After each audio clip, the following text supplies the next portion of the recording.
Hello, folks. Welcome to the show. Coulter Wall is on in the background. Hopefully, you're here for me more than Coulter Wall. But if you're just here for Coulter Wall, not sure this is the best place to do it, but welcome.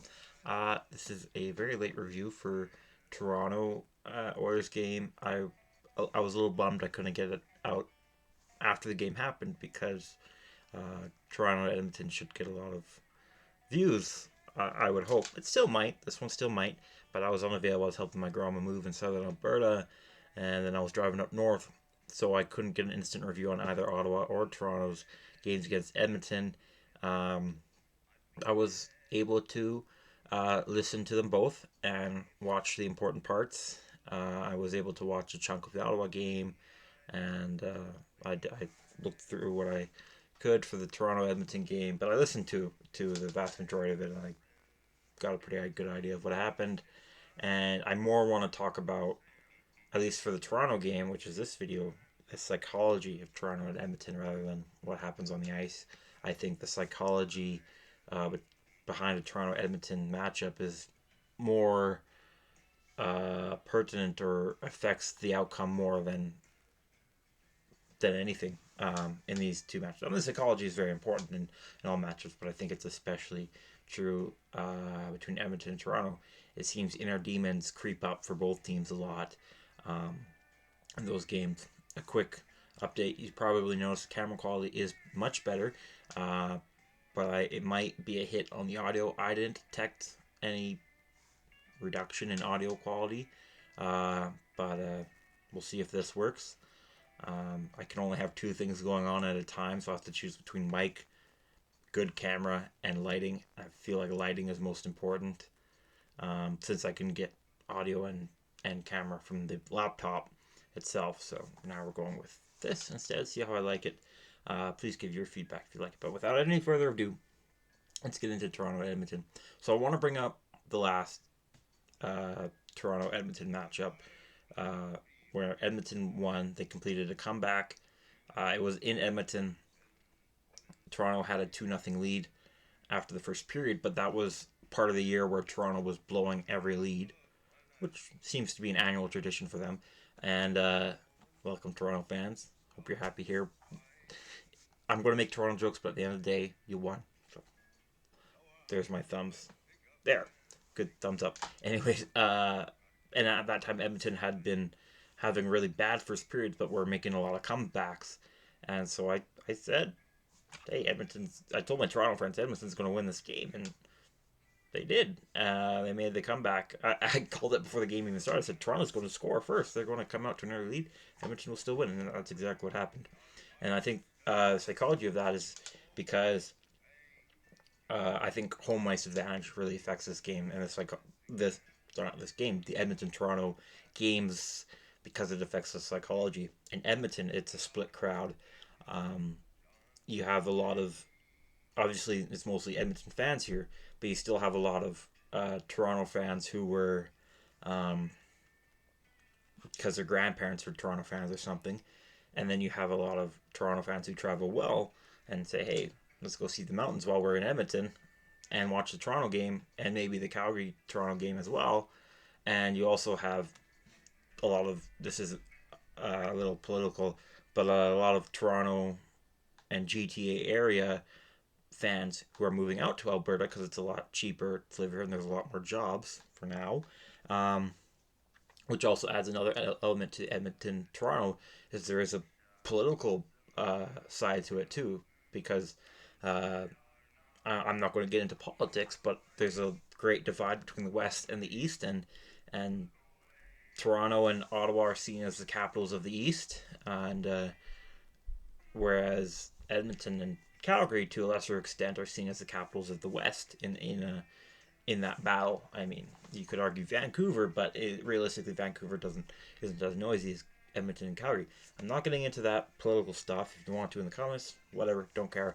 But I thought, that adds another side to it, right?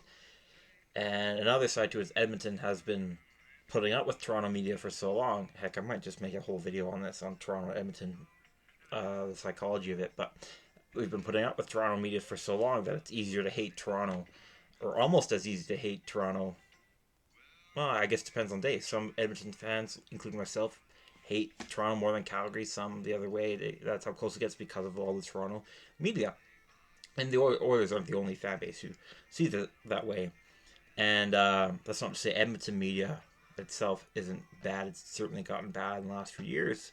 I've talked about my issues and frustrations with Mark Spector. Um, but yeah, that's a whole other video. Anyways, so Skinner really explained it well at the end of that comeback win. Is he said the Oilers saw all the Toronto fans in their own barn, and they wanted to kick them out. They wanted to send them home sad so badly, and they did. And they said they were so happy to see that.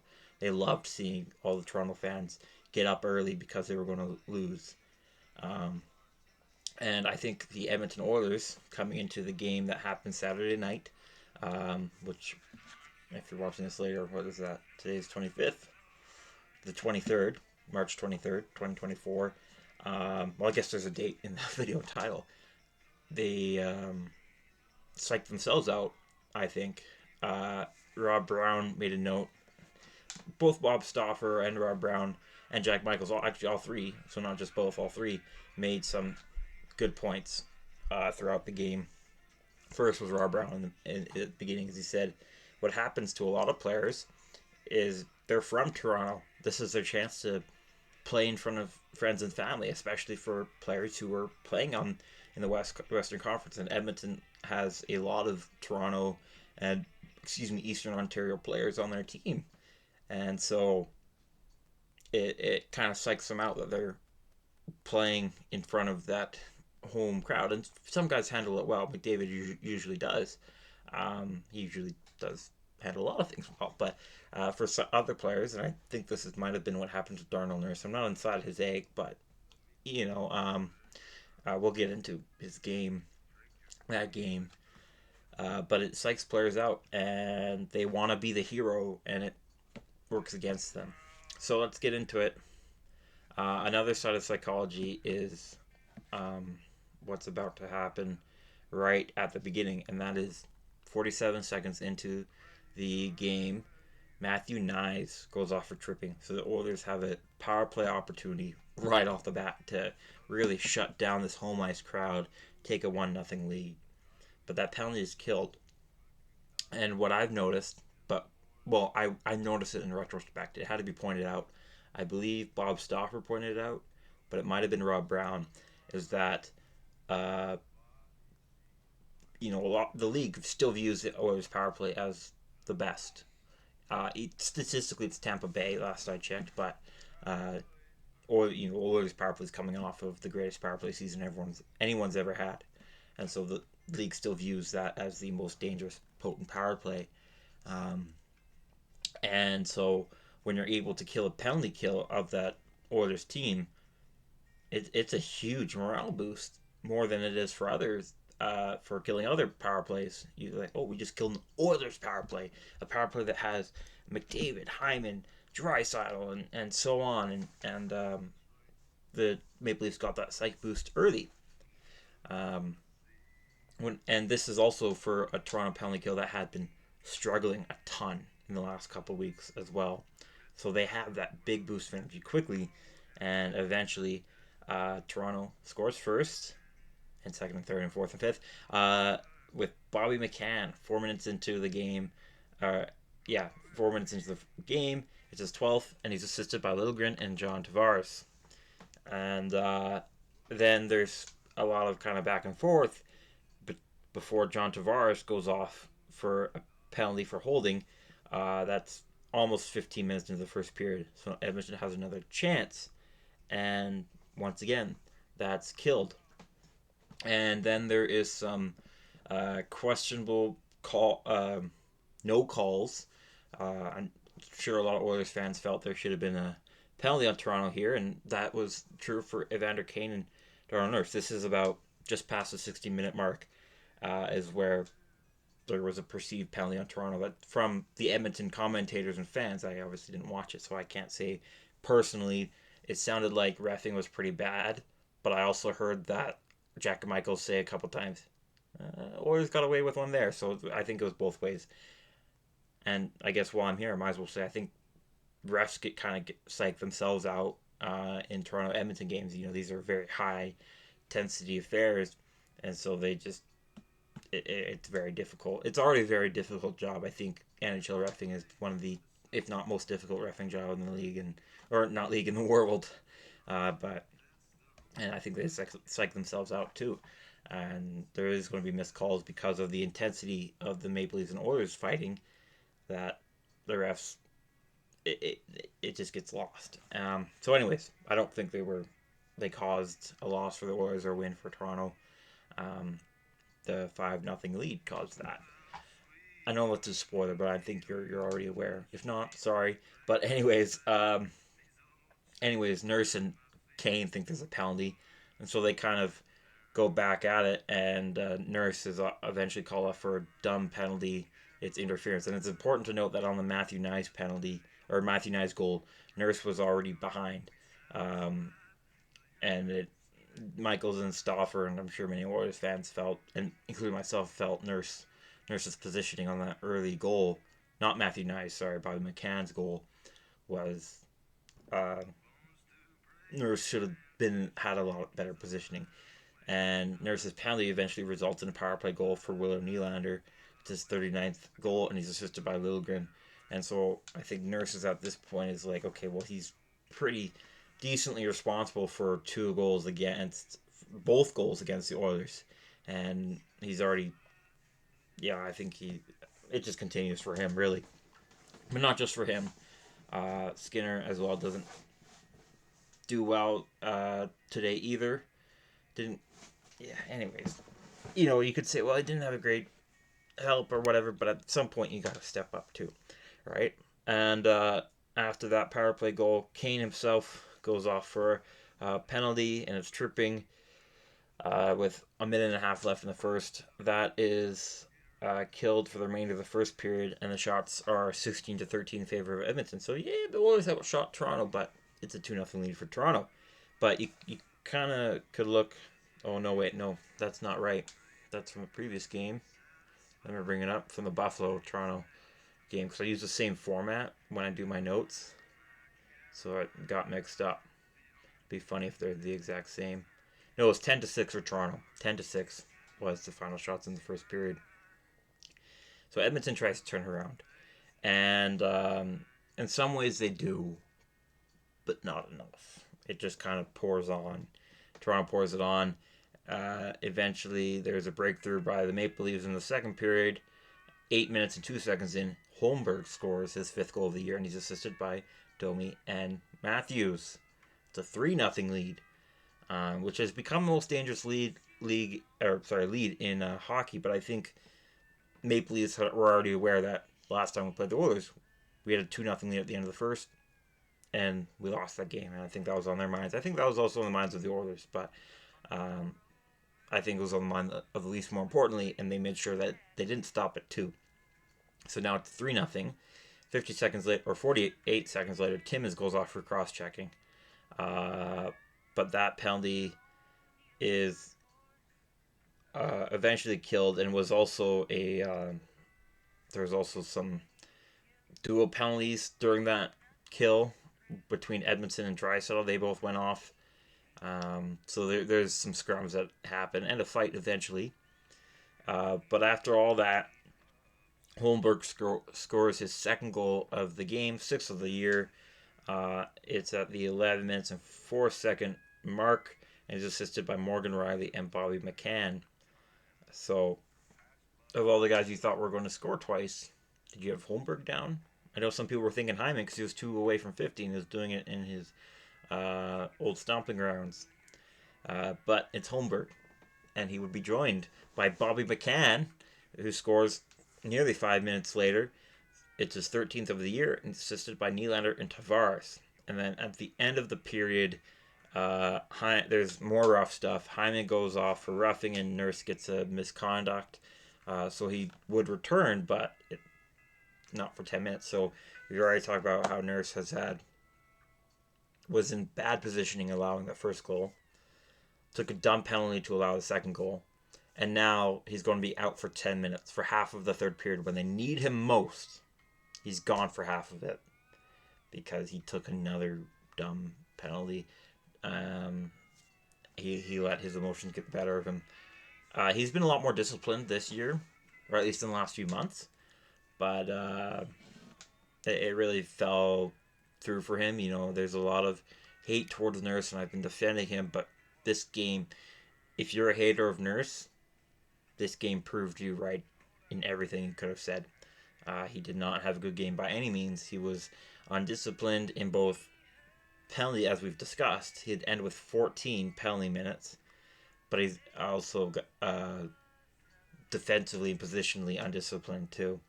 So that period ends with now 5-0 Toronto. It feels like the game's pretty much over. And it eventually is, yeah, as you know, the final score. Edmonton did outshoot Toronto 15-13 in the second period, but whatever. And then, anyways, the third period comes around, and Toronto almost blows it. They actually almost blow it. So if you want to hate the Maple Leafs, you can say, hey, they almost blew a 5-0 lead. They didn't. That's the important part. They still won. Toronto psyched themselves out in the third period, and Edmonton would have won if they didn't, in turn, psych themselves out for the first 40 minutes. But it is a dominant third period for the Oilers, thanks in part to some dumb penalties by Toronto, which begins by Connor Timmins taking his second penalty of the game. It's a delay of game, 3.5 minutes in, and it's Zach Hyman scoring his 49th goal on that power play, 1 second off the 5-minute mark for the third period. He's assisted by McDavid and Bouchard. And, you know, there's not much fanfare for that among the Oilers. Like, hey, we didn't get shut out. Woohoo! It's Ilya Samsonov. Russian goalies usually do really well against the Oilers this year, but he also did not have a great period either. And so Toronto's kind of thinks, okay, well, it's 5-1. Yeah, it sucks we let them get a shutout, but as long as we don't take another penalty and give them another chance, you know, this game's over. But that's exactly what they do. Connor TOR takes a tripping penalty 6.5 minutes into the third period. And at the end of that power play, right before it ends, Corey Perry scores his 10th goal of the year, and he's assisted by Kane and McDavid. And it's 5-2. Is Toronto going to blow it? I'm sure it's on Toronto's minds that they could blow it. Edmonton's like, Toronto's blown lots of leads before. If any team is capable of coming back from a 5-0 lead, it's Edmonton. If any team's capable of blowing a 5-0 lead, it's Toronto. Again, as you know, they didn't. But it felt like that. 4 minutes later, Janmark and Domi get into a pretty good fight. Janmark eventually ends up on top of Domi, so if you want to say there was a winner, it's Janmark, but whatever. It was a good bout, and that rejuvenates the Oilers, eventually getting their third goal of the period, 16 minutes and 21 seconds in. Draisaitl makes it 5-3. It's his 36th of the year, and he's assisted by Bouchard and McDavid. The comeback is happening, but it does fall short after that goal. Joseph Woll comes in because Samsonov injures himself. He had a pretty good game up until the third period, and they realize this is it. This is no more. Edmonton had a lot of turnovers in the first period, allowing Toronto to score a lot, and now Toronto's doing the same in the third period. They're having a lot of turnovers and dumb penalties, allowing the Oilers to score 2 power play goals and then an empty, or not empty net, even strength goal. So it's 5-3, but Toronto and Joseph Woll does hold off the Oilers. Eventually, Austin Matthews scores his 58th of the year, his first empty netter of the year, and he's unassisted. That comes 13 seconds out of the end, and the game ends 6-4. Now, most Oilers fans are joking when they say Hyman is a better goal scorer than Matthews, but Hyman scored on a goal and Matthews needed an empty net, so who's the better goal scorer? Obviously, I'm joking. Anyways, 6-3 for Toronto, the final score. Did I say 6-4? I might have. But the final score was 6-3. Edmonton outshot the Toronto Maple Leafs 39-29, thanks to the third period, in which they tripled the Toronto Maple Leafs shots, 18-6. Was Toronto playing a little laid back, more defensively? Sure, but they also took some dumb penalties and gave the Oilers a chance. Hits were in favor of Toronto, 33-31. Not something you want to see as an Oilers fan, where you not only get beat badly by Toronto, but out hit. But the Oilers still, once again, won in the face-off circle with 52.6%. The Oilers were 2 for 5 on the power play and 2 for 3 on the penalty kill. Skinner was 18 for 23. Picard came in during that third period, where he saved all 6 shots in relief. And then Samsonov and I keep saying Joseph Woll, but it was Martin Jones who came in for relief, who went 5 for 5. Samsonov still had a good night, 31 for 34. The Oilers' 3 stars, in my opinion, was McDavid, who had 3 assists, a hit, block, 23.5 minutes of ice time, and 8 for 13 in the faceoff circle. Then followed by Draisaitl, who had a goal, 2 hits, 21.5 minutes of ice time, and went 8 for 13 in the faceoff circle. And finally, Bouchard, who had 2 assists, 3 hits, and 28.5 minutes of ice time. So really, really embarrassing game for the Oilers. If you want to hate on the Oilers, this is an easy game to hate on the Oilers for. If you're a fan of the Maple Leafs, this is an easy game to be a fan of the Maple Leafs. And if you're a hater of the Maple Leafs, this is an easy time to be a hater of the Maple Leafs. Because again, they allowed the Oilers to have a chance at coming back from a 5-0 lead.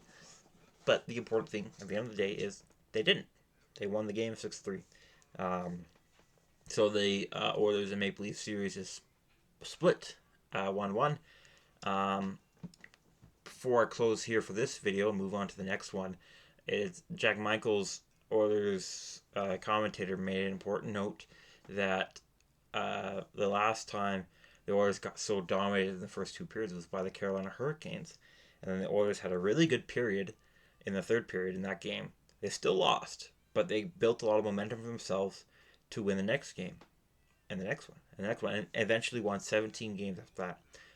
And Jack Michaels wasn't saying that they were going to win 17 games after that one because there's not enough games or go on any kind of winning streak, but he was saying, it's important to have a good third period, and the Oilers did. So that is the positive there. But as I keep saying, at the end of the day, the Oilers didn't win. Toronto did. 6-3. There's a lot more negatives than positives for Edmonton, not Toronto. And that's the game there. Thanks so much for watching and seeing my near midnight hair. It's kind of messy, but I think it's okay. It'll get by. Please like if you think I've earned it. Comment your thoughts on the game or anything really. And I will hopefully see you in the next one, which would be easier if you subscribe and even turn on notifications. Thank you again, and I'll see you when I see you.